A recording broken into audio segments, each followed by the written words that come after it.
serving as president of Dignity USA. So we're just so glad that you're able to join us here tonight. Friends, Dignity has been doing a lot of work around the Synod for the last number of years. And it's some of the work that I think I'm most proud of being part of Dignity. Um, if you've engaged with any of our listening sessions, which Sam and Marianne will talk about, we've been through a process of really listening to the voices of all of our members and putting together a comprehensive report of our concerns for the Synod and for our church. Not only did we put together a report, but twice we've had the ability to send Marianne and Sam to Rome to meet with church officials, to meet with delegates, to be present, to be witness, and to make sure that our voices are being heard. That's one of the things I think is so important that Dignity USA does, is make sure that our voices are being heard in church spaces. So I don't want to take too much time because I know Sam and Marianne have so much to tell you all about, so much to share. But I just wanted to share just how proud I am of the work that's being done with this, and how thrilled I am to be here to hear this full report from them about all the good work that's been done. So Sam and Marianne, I'll turn it over to you. Thank you, Melly. Good evening and welcome to all of you. My name is Sam Albano. My pronouns are he, him, and I also am coming to you from Indianapolis, Indiana. And I currently serve as the secretary of Dignity USA and have been very privileged for the last 3 years to help lead our efforts around the Synod of Bishops during the Synod on Synodality. So, Marianne and I are going to start by offering you just a little bit of context in terms of the work that Dignity has done and the global work that the Synod has done. It's hard to believe it was just 3 years ago that Marianne and I sat down on the phone and we had this preparatory document that had come from Rome all about the Synod on Synodality. And we had read that and made all kinds of very extensive notes.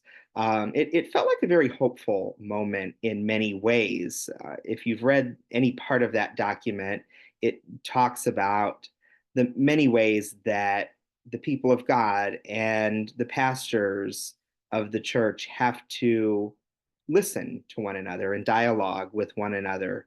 And I think some of that felt very intuitive to us because this is the way that Dignity USA has functioned as a community for over 50 years. And so we sat down and we asked ourselves, how will we engage with this synod on synodality?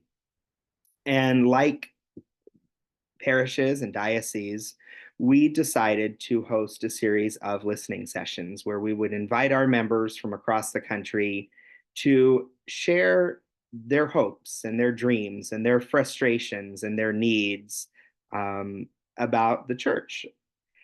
And many of you participated in those listening sessions. The first round of sessions we hosted in 2022. And that all culminated in a summary document called Toward a Christ-like Church. And this was a document that we submitted to the U.S. Conference of Catholic Bishops and also to the Synod Secretariat in Rome, outlining what our members and what our people were thinking going into the Synod. That was followed also by some really hopeful moments in the year 2023 as we started to see the national documents and then the continental documents come out. And many nations mentioned the presence of LGBTQ people within the church. And of the 7 continental groups, 5 also made mention of that. So all of this was sort of brought to a pinnacle during the first session of the Synod last year in 2023 in Rome. And delegates took that working document and discussed a whole range of different issues. We know that issues affecting LGBTQ people, issues affecting the leadership of women in the church, really did come up a lot in the Synod and also proved to be somewhat controversial among Synod delegates. And we were a little bit disappointed with the final document of the Synod in 2023. In 2024, dioceses once again were invited to host these listening sessions. So last winter, and we held our own set of listening sessions for a second time last year. And we asked our people to respond to the questions posed by the Synod of Bishops and to offer our ongoing thoughts and reflections. And coming out of that, Dignity USA put out another summary document, which is called The Call of Christ Does Not Wait. And also, we wrote a document on the practice of synodality in Dignity USA and how we have functioned as a synodal church for over 50 years. These were submitted to, again, the U.S. Conference of Catholic Bishops and the Synod Secretariat. We were surprisingly delighted to receive a response from Cardinal Grech acknowledging receipt of those documents. Cardinal Grech is the leader of the Synod Secretariat in Rome. And as part of this process, Marianne and I traveled to Rome, as you know, twice. First in 2023 during the first meeting of the Synod, and secondly in 2024 during the second meeting. And we were able to interact with Synod delegates there and with others who are working toward reform in the church. And I'm going to let Marianne talk a little bit about the process that happened in Rome.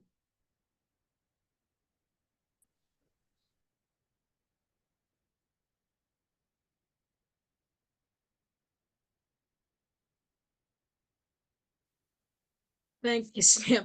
Sorry, with sharing my screen, it's a little hard to mute and unmute, so I apologize for the delays. So this year, while we were in Rome, we found the Synod context to be very different than it was in 2022, or 2023, I'm sorry. For those who remember our report on the work last year, you remember there was just lots of activity, lots of people gathered in Rome.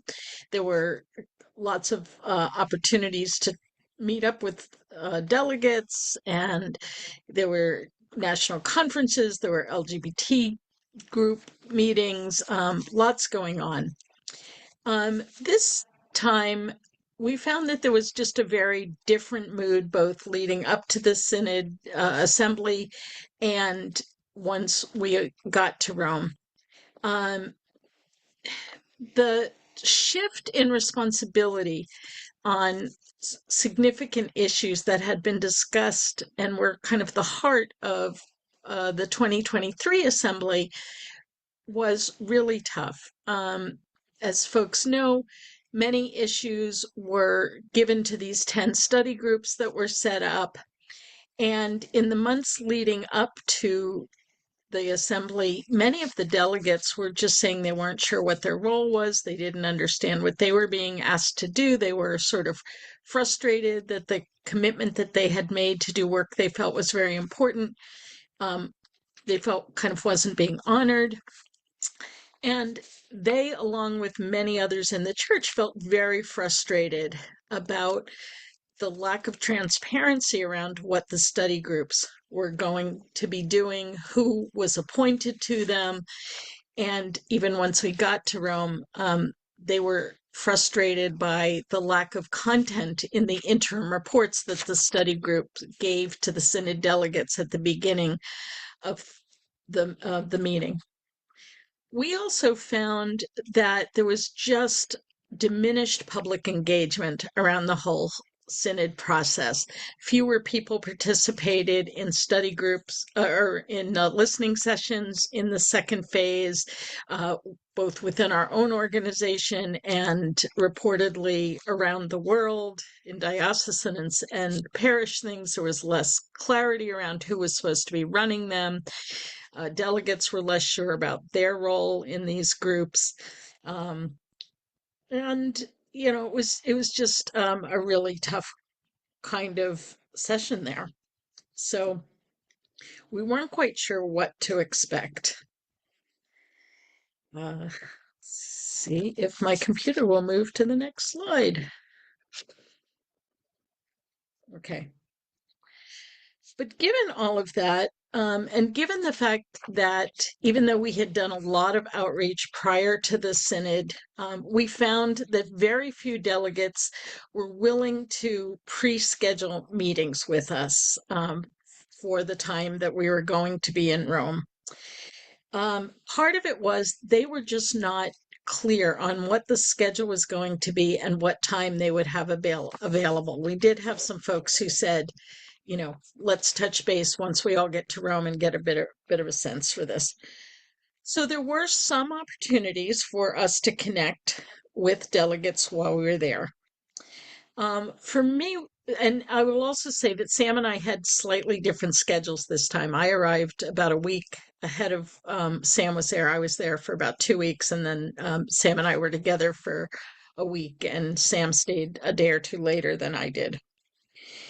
So the first opportunity that I had for interacting with delegates was at a forum that was hosted by Outreach, Jim Martin's, the group that Jim Martin started out of Fordham, and that was held at the Jesuit Curia in Rome, which is right behind the Vatican, called "What is the Experience of LGBTQ Catholics?"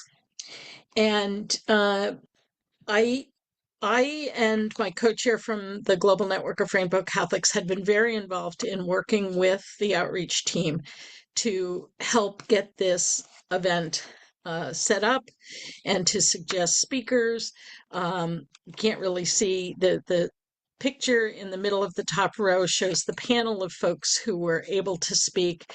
There were 3 speakers, 2 speakers from Europe, 1 speaker from Latin America, and then the 2 folks on the screen were zoomed in from Africa because they were unable to get visas to go to Rome to speak given the timeline. And 4 of the 5 speakers are folks who are deeply involved with the Global Network of Rainbow Catholics, some of whom would be familiar to folks who've interacted with them. But this was a really interesting event because it was the first time there had ever been an LGBTQ event at the Jesuit Curia. And it was really groundbreaking in that way. The other piece that was great about it was before the formal presentation, there was a luncheon to which delegates and some attendees were invited, and that provided an opportunity for me to meet and mix and mingle with folks there. About half of the attendees, there are about 50 people at this attending the forum, a little over half of them were synod delegates. So, the attendance was pretty good, and they were not all clear supporters of LGBTQ inclusion and affirmation in the church. There were some folks who came with some pretty heavy questions. But at the luncheon, it was a good chance to mix and mingle. So I had a chance to meet with a theological expert who was a resource person for the delegates, who was from Germany. And he actually is very good friends with both one of my seminary professors and with a Dignity Washington member. So that was a nice connection to make. I talked a lot with a French priest who has been working in Algeria for the past 15 years and who had served as the secretary for one of the African bishops' conferences. I spoke with a nun from Pakistan who was there as a delegate, and just on and on. During lunch we could kind of just mix and mingle and speak with folks about our experience, so that was really helpful. The forum was, as I said, attended by about over half of the attendees were delegates, and they had chances to ask a few questions at the end, some of which were really probing about what folks would like to see from the church and how they would respond to some of the objections from some of the more conservative bishops' conferences in particular. A really nice moment at the end of the event. Jim Martin and I were debriefing, standing on the steps of the Curia, and out of the door came Cardinal Hollerich, who is a European Jesuit who was serving as the Relator General of the Synod, really shaping the event. And he came out, and Jim Martin introduced me to him, and he said, "Oh, yes, I know you. I know your work. I know what Dignity's been doing. Thank you for your work. It's very important for the church." And then he said, "I'm glad you're putting your Jesuit education to good use." So it was kind of a nice moment that our work was recognized by someone who has such an influential role as a European cardinal and in the church. We did run into Jim Martin several times throughout the week. Even Sam and I were in a taxi going to dinner one night, and there was Jim along the street. So we did have some encounters with him again. We also once again met with Bishop Rhodes from Fort Wayne, South Bend, Indiana. And that meeting was quite interesting because just before he left for Rome, he had introduced a new policy that was pretty anti-trans and recommended referring people to counselors who portray Christian anthropology as the way to go. And, there was a lot of questions, and we wrote to him and said, "We know you're heading off to Rome, but we're really disturbed by this policy. Would you have time to meet with us?" And he said yes. He would meet with us in Rome. So we did meet with him again and talked with him about that lunch. And Sam, any more that you'd like to say about that? Yes. And Marianne, this is where I am so grateful to have you as a colleague, because I think we complement each other really well when we go into these meetings with different folks. Marianne really was able to offer a lot of expertise and wisdom on the experience of transgender young people. Um, you know, Bishop Rhodes, I think, true to form, he was cordial and polite as he always is, but really seemed to have sort of a set of talking points around this topic that were not really very well informed, I would say. And as somebody who lives in Indiana, once we started talking about some of the state laws, he really didn't seem to be aware of a lot of what's going on, sadly. Um, One thing that I shared with Bishop Rhodes from sort of a church and spiritual point of view, he talks a lot in this document about accompaniment, and that's a word that seems to have been thrown around a lot in the church in the last 10 years or so. And I made the comment to Bishop Rhodes that I think it's important when we think about this topic of accompaniment that it involves a sort of equality of parties, and that both parties have to be open to a spirit of conversion and to a spirit of listening. It's not that we accompany somebody so that they will change and come around to our point of view and then we can stop accompanying them. Accompaniment really is a two-way process, and that's an area that I think the church is learning and still has a long way to go. And the other thing that really stuck out to me in that meeting with Bishop Rhodes, he talked a lot about having a sense of compassion and care for young people who are gay or transgender, and recognizing the pain and the suffering that they go through. And certainly that is a common experience for LGBTQ young people. But I asked him to also think about, as he encounters and meets these young people, to see not just the pain and not just the suffering, but also the holiness of of these people and the ways that the Spirit of God is at work in their lives. So that was something really important that I I hope we were able to point out to the bishop. And after our meeting with Bishop Rhodes, one evening, we were fortunate enough to attend a theological forum. The Synod of Bishops offered this series of evening theological fora on various topics that I guess they felt were important to the Synod delegates. The topics, honestly, were a little bit esoteric in nature, but these fora were open not just to Synod delegates, but also to the general public. You had to sign up in advance. We didn't know if they were going to let us in, but they did. The Synod delegates got to sit on the floor of the auditorium where this was held, and we were sort of left up in the balcony.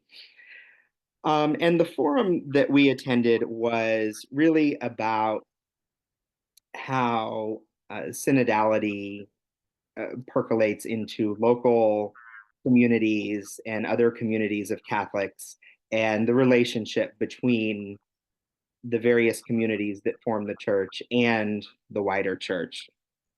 And so we heard from some theologians. You see that picture down in the bottom right-hand corner of your screen. That's from where we were sitting.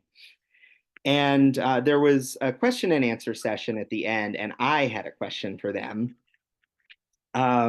Unfortunately, because of our seating in the balcony, they either did not see me waving my arms or chose to ignore me waving my arms. I'm not sure which.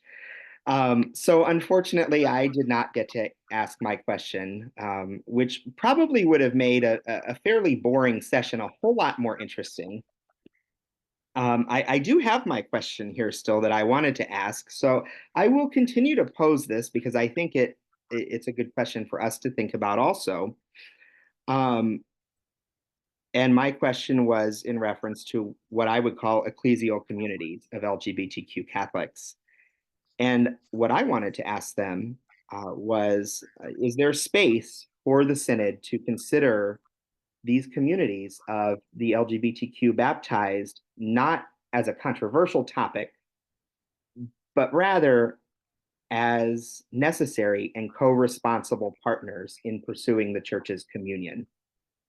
And if so, how can the Synod elevate these communities to that place of co-responsibility? So I think that's an important question. And if they didn't want to answer it, it's one that we can continue to try to answer. Great. Thanks, Sam. And just briefly, the final picture on here of me with the two women. We had a lunch scheduled with 4 Canadians who were had various roles within the Synod. The 2 women who are pictured, the woman in the red jacket is a Canadian journalist, Rosemary Ganley, pretty well-known religious journalist from Canada. And the other woman is Susan Roll, a theologian who teaches both in Canada and the US. 2 Canadian delegates, a sister and a laywoman, were supposed to have joined us. The sister wound up being being hospitalized, and the laywoman had been chosen to be on the writing committee for the final document, wound up having her meeting at the same time we were supposed to meet. So we did speak by phone, but they weren't able to join us for lunch. Sam. Thanks, Marianne. Also, while we were in Rome, we paid a couple of drop-in visits to a couple of dicasteries of the Roman Curia. We started at the Dicastery for the Doctrine of the Faith. As you know, this is the office that has probably given us the most trouble over our history, or the most heartache. We had written a letter to Cardinal Fernandez last spring after the release of the document Dignitatis Infinita, which is a theological document that is, putting it mildly, very insensitive toward transgender people in the church and society. And we had written to Cardinal Fernandez following that last spring, asking for a meeting and to open a conversation on this topic. As often happens when you write to the Vatican, there is no response. And so we decided to pay a visit to the dicastery of the doctrine of the faith and hand deliver that letter ourselves. So we did. To my surprise, they actually let us walk in the door, and they let us walk up to an office where we were able to leave that letter. Again, I don't think we've received any response this time around, but that letter is there. And importantly, with that letter, we delivered a testimony that was written by Maddie Marlette, whom some of you might know. Maddie is a leader in our young adult caucus, and she wrote this really beautiful and powerful testimony about her life as a trans woman and as a trans Catholic. And so that letter is now inside the dicastery for the doctrine of the faith. I don't think they really liked us being there because they kind of politely shoot us out as we were trying to take pictures inside. Later that day, we visited the dicastery for laity, family, and life, which is on the other side of town. In 2023, we had sent a letter to Cardinal Farrell, who's the prefect there. Some of you might remember our delegation that we sent to World Youth Day in Portugal, in Lisbon last year. And while they had a mostly very positive experience there, it unfortunately ended on a very negative note. Our folks were sort of followed and harassed by a group of young Catholic people, I think from France. And so we had written to the dicastery following that event, asking to open a conversation on safety and security and inclusion for everybody who attends these World Youth Day events. And so, as happens often when you write to the Vatican, you don't get much of a response. So we went and we hand delivered our letter at the dicastery's office while we were there. So just a couple of ways that we were trying to work our way into the Roman Curia. Thank you. Another set of relationships that we have been really trying to build on is with the U.S. Embassy to the Holy See. That relationship now goes back almost a decade. Back in 2015, two of our leaders, Jeff Stone and Leo Egashira, did some training for this staff there on LGBTQ issues and Catholicism. And since then, we've had a very productive relationship under most presidential administrations. And we had visited with staff there last year and came back this year. On the left, I am with Jessica Stern, who is the special envoy from the State Department on LGBTQ human rights. She and I have developed a very nice relationship over the past year plus. We met in Rome in 2023, and they have invited me to, like, they helped shape the input to President Biden's response to Dignitas Infinita and things like that. We stayed in touch. They've been very helpful with some of our questions about the One Family Fund that we run and what's going on in Africa. So Jessica and I actually overlapped in Rome for about 4 hours. And so literally I went from my overnight flight to Rome to the embassy to the Holy See and for a planned meeting with Jessica Stern and talking about current issues and a number of things. And then she invited me to stay for a special meeting that they had planned after that with journalists who cover Pope Francis, who travel with him on the plane, who go to the press briefings. There were journalists from 4 different countries, all of whom they felt were sort of LGBTQ positive, and they were really trying to get a sense of these conflicting messages, that are coming out of the Vatican. And for example, the journalist who broke the story of Pope Francis's homophobic slur was there in the room, and they were able to ask him about it. So I was invited to sit in on that meeting to speak from our experience, both with Dignity and the Global Network of Rainbow Catholics, and to share sort of the kinds of goals from LGBTQ people around the world for the Synod and get their response to all of that. So that was a really interesting thing to be part of. Once Sam arrived, we were invited, we had pre-scheduled a meeting to go back and meet with the staff at the Holy See, and two of the leaders of the work right now are there with us, Sarah Greenglass and Rosemary Higgins. The embassy is currently without an ambassador, and it will probably be well into 2025 before anybody is appointed again. But it is just amazing how professional these folks are, how wise they are, how deeply they think about how to address the Holy See as a state actor. They can't really deal with the religious issues, but they are very concerned about how the Vatican works with vulnerable people, which includes LGBTQ folks. And they really asked a lot of probing questions, and spent a lot of time with us. So just I have tremendous admiration for the work that they do, and they are at this point, they are important allies to our work. And then we had some wonderful opportunities to meet with some other folks. Sam, you want to start? Sure.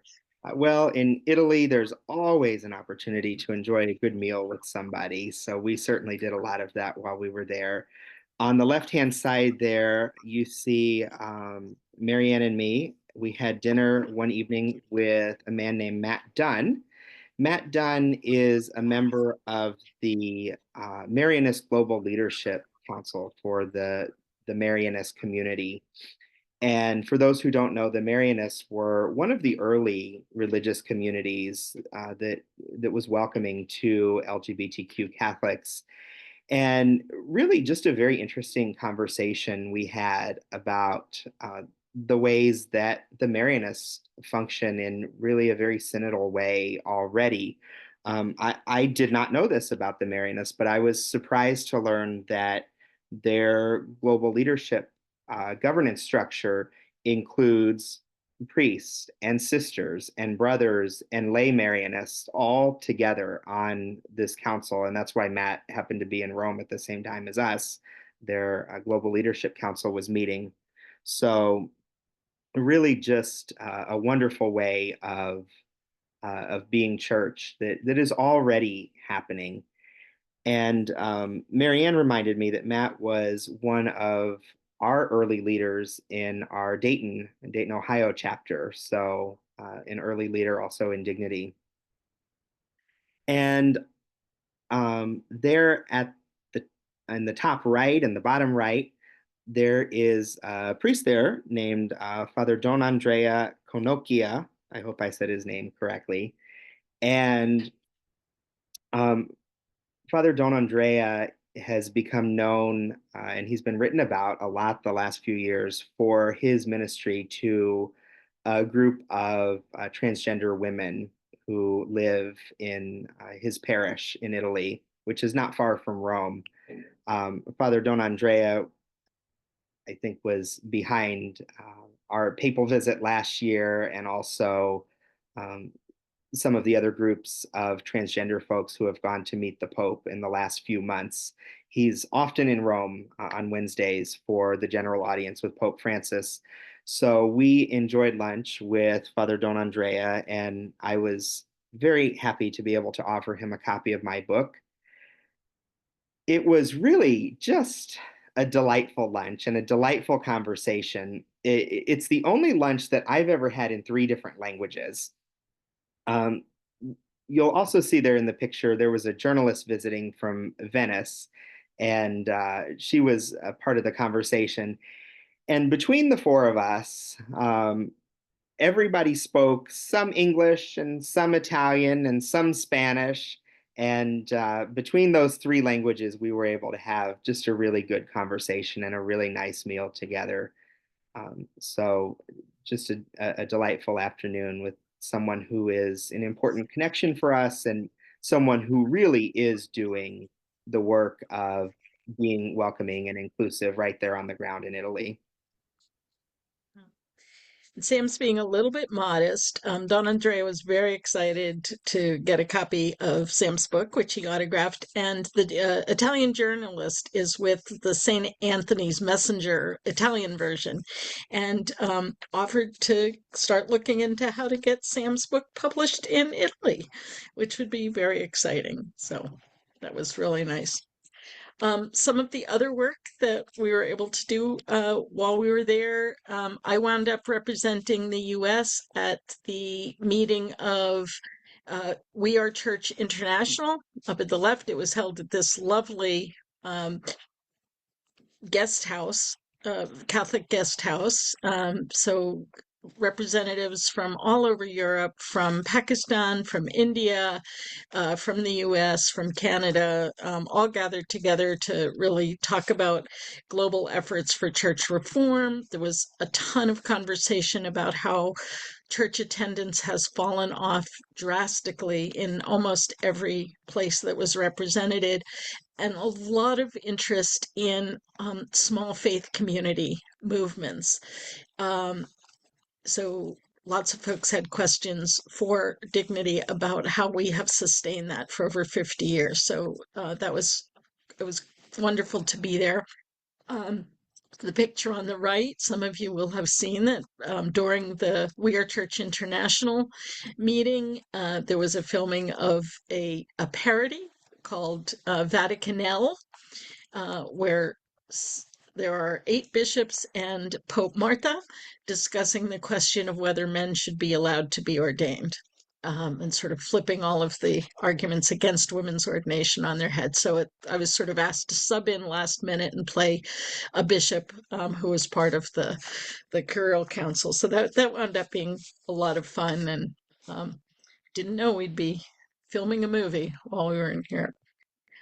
Every night while we were in during the entire month of October, Women's Ordination Conference and some of their international partners sponsored a prayer vigil in St. Peter's Square for women's equality.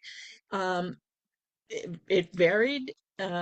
Sometimes, you'll see in the bottom picture, there were only 3 of us there, and some nights there were 20 to 30 people there. I went several nights. Sam and I think went once. One night I was invited to be the leader of prayer for it, but it was just a nice way to support our friends there. On the left in this photo is one of the really creative efforts that I thought was going on across Rome. Again, the International Women's Ordination Movement had a campaign they called "Don't Kick the Can Down the Road" on women's ordination, and they created a whole series of these posters on that theme, and the Roman government actually put them up all over the city in various districts, so you could walk around the city and suddenly encounter one of these posters somewhere. So congratulations to them for a really great visual witness. And then towards the end of our stay there, the Association of Roman Catholic Women Priests sponsored an ordination of 6 people on a boat on the river. And Sam and I went to represent Dignity USA and to recognize the fact that many women priests or folks ordained through the women priests movement serve both the Dignity USA community and are really modeling an inclusive ministry that includes the LGBT community. And it was really, there are ordinands here. 3 people were being ordained bishops, 3 people were being ordained priests. And among the 6 candidates was a queer woman and a transgender man being ordained. So that was really nice to be there and to witness and to really be able to carry Dignity's thanks and sense of solidarity with this movement. Uh, oh, sorry. Oh, oh my gosh, these are all old slides. I'm so sorry. Um, anyhow, uh, so we wanted to just go a little bit about, give a little bit of a summary of what we found and what we heard. In some ways, the fact that the delegates were pretty unhappy with what they were being asked to do made them a little more open in talking with us at times. And what we heard pretty consistently was that LGBTQ issues were being discussed by the delegates, both at their table talk and in the kind of 3-minute presentations that they could do. But that there was also a lot of informal conversation, and that it was much less heated this year, possibly because they didn't have to make a decision, and possibly because it wasn't such a new conversation for people. We don't really know what that means, but it was just interesting that so many people noted that. Yeah, just again, that there was so much frustration and disappointment about the whole synod process, both among the delegates and externally. Um, Sam, do you want to take the rest here, please? Sure. We know that there are synod study groups that continue on through June of 2025. That's when they're expected to issue their final reports. Probably the two that would be of most interest to our membership are Study Group 5, which is supposed to be looking at the women's diaconate, and also Study Group, I shouldn't say the women's diaconate, I should say ordaining women to the diaconate. And also Study Group 9, which is looking at controversial issues. So we are one of those controversial issues, I suppose. So we are awaiting those final reports next summer sometime.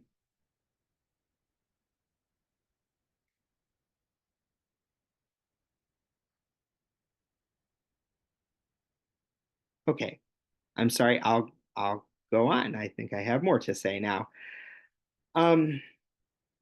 So after 3 years of this synodal process, where are we? Where do we stand? And how do we move forward?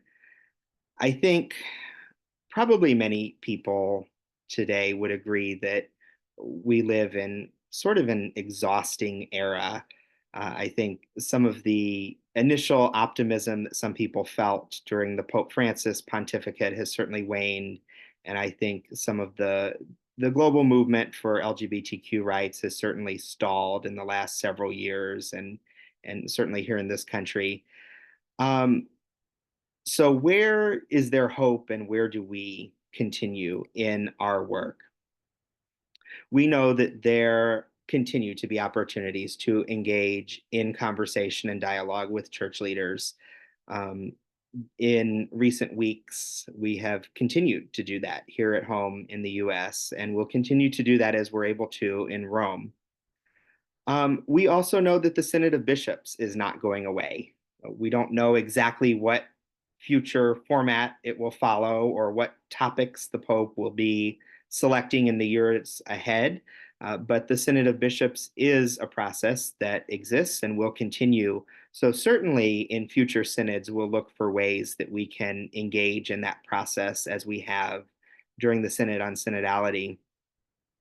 And also, I think it's really important to point out that we produced what I think are three really valuable documents giving voice to our people. And those documents now sit archived somewhere in the US Conference of Catholic Bishops and in the Vatican.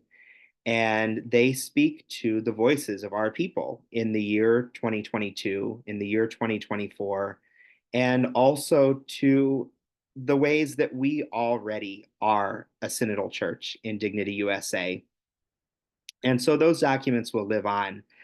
From my perspective as a relatively young member in Dignity USA, I think about our 2007 document on pastoral ministry. I think about our 1989 document on sexual ethics, and how those documents have continued to live and bear fruit and speak to who our people are, and speak to newer and younger members. Those documents continue to live and be active.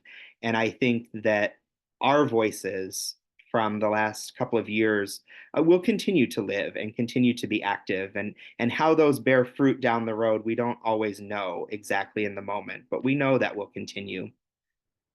And finally, we know as members of Dignity USA, we are a synodal community. We are a synodal church. This is not a dream that we're striving for. This is our history, and this is who we are in our present also. So I think that is a witness that we carry to the wider church, yes, but it's also a reality that we get to live, and we get to live every day. And so we'll continue to be committed to that synodal reality. Marianne, did you have anything you wanted to add?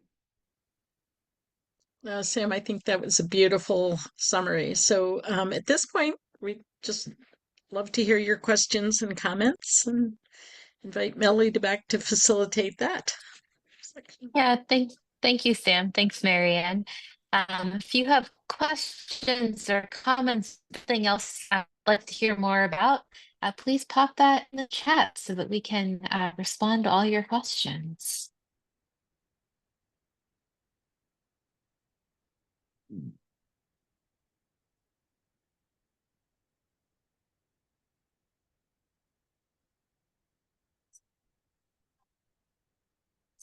Well, one question that I have, I know last year, Marianne, you were able to meet with the Pope, and that was probably the most memorable part of your trip to Rome in 2023. I'm wondering what stands out to you as the most memorable or powerful moment of the trip in 2024, either Sam or Marianne. Um,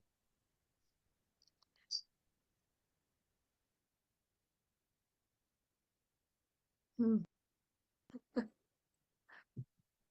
Um,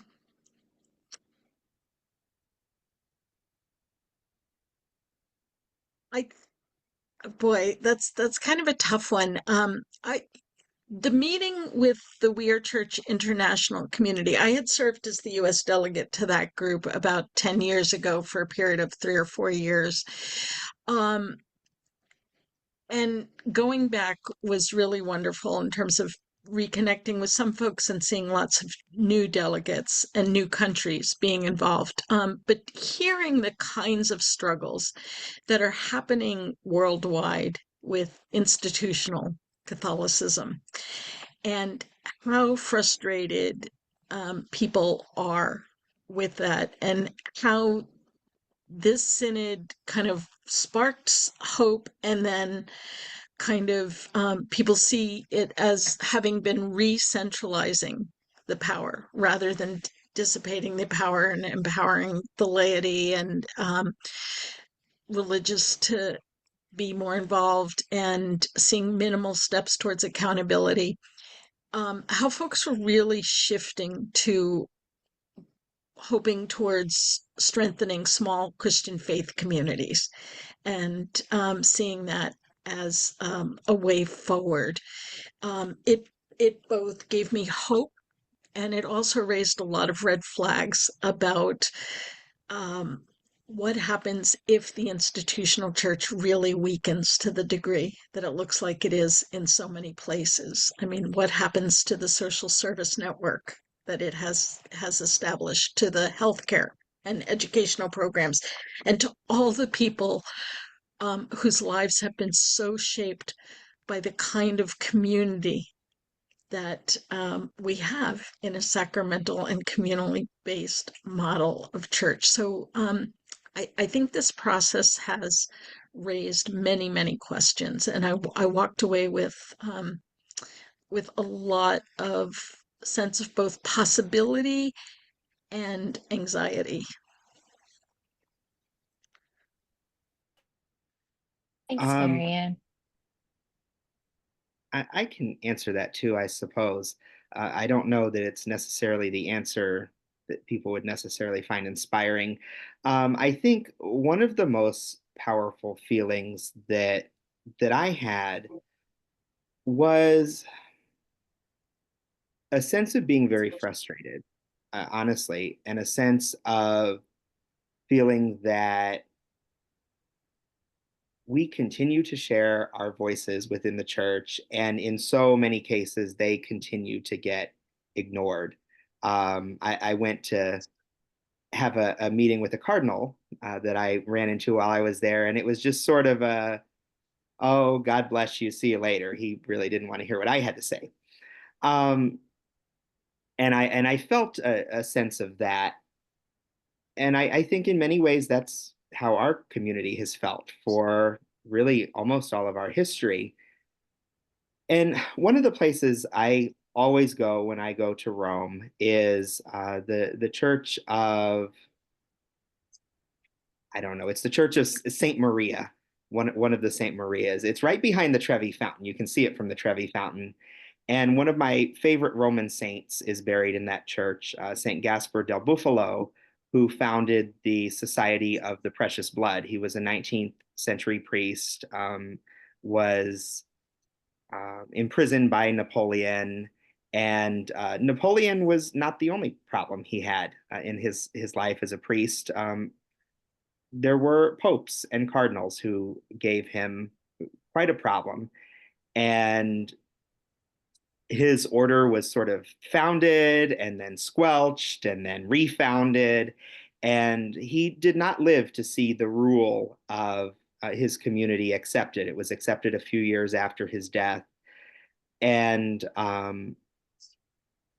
just a saint who I think really continued to preach. He was known for his preaching, he was known for his teaching, and who continued to just share his voice and do what he was called to do in spite of all the trouble that he had from popes and cardinals. And I've said this before about other saints. Today, only one of them is a saint, and it's Gaspar. It's not the popes and it's not the cardinals. So I take inspiration in that, even if I have to also acknowledge that sometimes this work is not easy and sometimes it doesn't always feel good. Thank you, Sam. A couple things from the chat. Margaret says, thank you for representing us. Richard Young says, just a comment, I think your physical visits to these dicasteries is a very powerful witness. How proud Kevin Caligari would be of these actions. We thought And then Robert, about him when we were inside the dicastery for the doctrine of the faith. Yes. and then Robert Schmidt has a question. Says, wondering if you feel that outreach and New Ways pretty much share Dignity USA's perspectives, or if there are differences of opinion, and if so, why? I guess I could start with that, and Marianne, maybe you could chime in. I think we share a lot of the same mission and we share a lot of the same vision and goals, of course. And certainly we work together and collaborate where we can. I do think our mission does vary slightly, I think, from outreach and New Ways Ministry, where those are organizations that I think put probably more emphasis than we do on engagement and inclusion within the official institutional church structures. Whereas I think in Dignity, really, we've taken the perspective through a large part of our history that we ourselves can be the presence of the church, and that is work that we can do now, that the church, as we understand it to be, is a reality that we can live and don't necessarily need the permission of institutional structures to do that. Of course, there are overlaps. I understand a lot of what we're talking about tonight is engagement with the institutional church. But that would be how I would see some of the convergences and some of the differences. Marianne, would you like to add to that? Yeah, I think you really hit it right on target, Sam. I think that we all share a message, the mission of trying to make um, the church a more inclusive, welcoming, and affirming structure. The basic goals are there. How we do that work is quite different, and I do think there is a tremendous power in the fact that we have been rooted in communities of people for over 5 decades at this point, and have we're a member group. Our allegiance and our accountability is to one another. It's not primarily to the institution or to a religious order or whatever. I think that has given us both more challenges and more freedom in some ways to be somewhat bolder in telling the truths of our lives, and in being a bit more, um, some folks would say confrontational. I would guess I would say truthful about what it is that we want at times. As Sam says, we try and work with a lot of groups to the extent that we can, and many approaches hopefully will get us all to where we need to be at some point. Thanks, Marianne. Thank you, Sam. I'm not seeing anything else in the chat, and we are coming up on our final couple minutes. So I just want to take this opportunity to thank you all for taking time out of your busy schedule to be here. What a powerful witness this was tonight, to hear these stories and to see just the magnitude of work that Marianne and Sam were able to accomplish in Rome. Um, as I said in the beginning, I'm so proud of this work that we've done, and I think that Dignity USA's witness is a critical part of the work that we do, both witnessing here in the US and also the work that we do abroad. But friends, this work is only possible because of the support of people like you. And so I do want to take an opportunity to just ask you to consider, again, if this work is important to you, and you want to see it continue, that you make a financial contribution to Dignity USA so that we can continue to represent you, to represent your voice, to speak truth to power in the church setting. I'm hoping Marianne can pop a link in the chat box if you are able or willing to make a donation. And we greatly appreciate all of your support.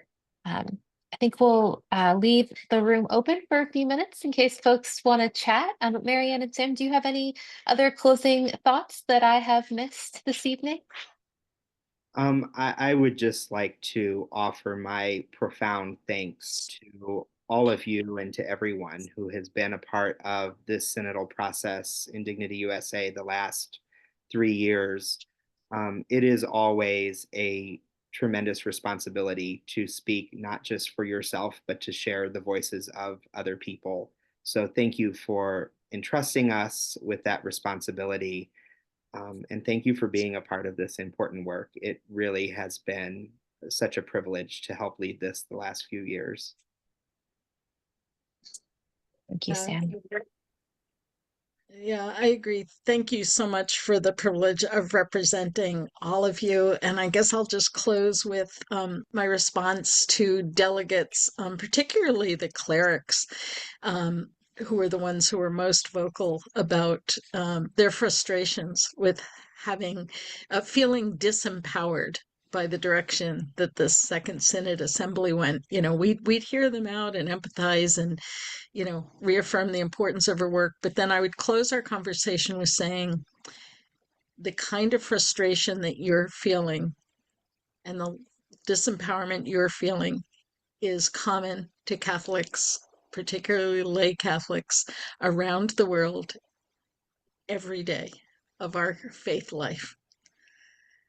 That is why the work of the Synod, the hopes that the Synod raised, had been so important. So take that message home with folks. Powerful, Marianne. Thank you. Well, friends, I think that again, that concludes our program for the evening, though we will leave the room open for a few minutes in case folks want to chat. Again, thank you all for being here and have a very happy Thanksgiving. Good night.